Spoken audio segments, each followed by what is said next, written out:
আপনার উইন্ডো কিছুটা এইরকম,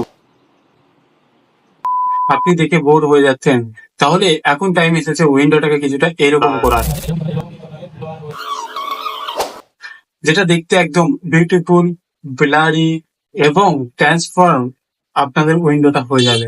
তো কি করে করবেন সেটা দেখিয়ে দিচ্ছি। প্রথমে তোমরা গুগলে চলে আসবেন। গুগলে আসার পরে আপনি কি করবেন, এখানে সার্চ করবেন bit.ly.win লিখে সার্চ করলে দেখবেন ফার্স্ট যে ওয়েবসাইট আছে এই ওয়েবসাইটের উপরে ক্লিক করবেন। ক্লিক করার পরে নিচের দিকে স্ক্রল করবেন। নিচের দিকে স্ক্রল করলে এখানে দেখুন এই যে 201 লেটেস্ট লেখা আছে, এই লেটেস্টের উপরে ক্লিক করে দেবেন।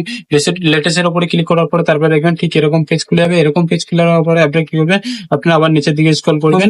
রিলিজ 64 বিট লেখা আছে, এটাকে আপনারা ডাউনলোড করে নেবেন। এর উপরে ক্লিক করবেন আর এখানে দেখবেন আপনাদের ডাউনলোড হয়ে যাবে। করবেন আপনারা এখান থেকে স্টার্ট করে নেবেন। আমি স্টার্ট করে নিচ্ছি।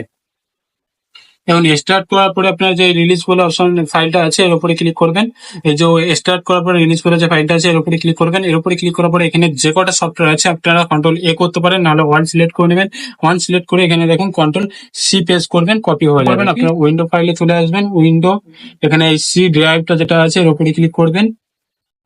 এর উপরে ক্লিক করার পরে আপনারা এই প্রোগ্রামস ফোল্ডার লেখা আছে, প্রোগ্রাম ফোল্ডারের উপরে ক্লিক করবেন এন্ড এখানে পেস্ট করে দেবেন।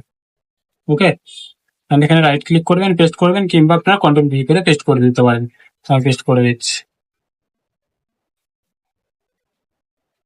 তো এখন আমি পেস্ট করে দিয়েছি। পেস্ট করার পরে আপনারা কি করবেন, এই যে ফোল্ডারটা আছে না, এই ফোল্ডারটাকে আপনারা রান করাবেন। এখানে ডবল ক্লিক করবেন, ডবল ক্লিক করলে কিংবা রাইট ক্লিক করে এখানে রান করে দেবেন। রান অ্যান্ড অ্যাডমিনিস্ট্রেটর লেখা আছে, এর উপরে ক্লিক করে দেবেন, ইয়েস করে দেবেন। ইয়েস করে দিলে দেখেন আমাদের সফটওয়্যারটা রান হয়ে গেছে, এখানে সাকসেসফুলি দেখিয়ে দিয়েছে। দেখো আমাদের কিন্তু টাস্ক বার থেকে শুরু করে সবটাই আমাদের ব্লারি হয়ে গেছে। এখানে দেখো আমি যখন এটা ওপেন করছি আমাদের এটাও কিন্তু ব্লারি হয়ে গেছে। ওকে, দেখো আমাদের কিন্তু ব্লারি হয়ে গেছে। ভিডিওতে কতটা বুঝতে পারছো বলতে পারছি না, কিন্তু আমাদের এখানে ব্লারি হয়ে গেছে। ঠিক আছে, পেছনে ব্যাকগ্রাউন্ড দেখা যাচ্ছে।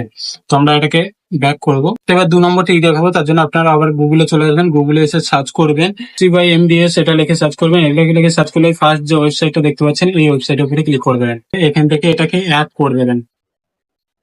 অ্যাড ক্রোম লেখা আছে, অ্যাড ক্রোম করে দেবেন। তাহলে আপনাদের যে ক্রোমটা আছে এটাও কিন্তু ব্লারি হয়ে যাবে। আমাদের কিন্তু এখন যে ক্রোমটা আছে দেখুন এটা কিন্তু ব্লারি নেই। আমি যখন এটা অ্যাড করে ইনস্টল করব, ইনস্টল করে যখন অ্যাড করব, অ্যাড করলে দেখবেন আমাদের এটা ব্লারি হয়ে যাবে। তো আমি দেখিয়ে দিচ্ছি। ক্রোমের লুকটা ঠিক এরকম হয়ে যাবে। ওই যখন সফটওয়্যারটা আমরা ইনস্টল করব ক্রোমের লুকটা ঠিক কিন্তু আমাদের এরকম হয়ে যাবে। এটা হচ্ছে এখানে টাইম ক্লক লাগাতে পারবেন, ফোকাস লাগাতে পারবেন, শর্ট ব্রেক লাগাতে পারবেন, লং ব্রেক লাগাতে পারবেন, আরো ট্রিক আছে আপনারা এখান থেকে দেখে নেবেন। তারপরে কিন্তু এখানে দেখুন এন্টার টাস্ক, এখানে আপনারা যে কোনো টাস্ক দিলে এ কিন্তু অটোমেটিক রান করিয়ে দেবে। আপনারা কি টাস্ক দিচ্ছেন, ঠিক আছে, এখানে টাস্ক দিলে আপনার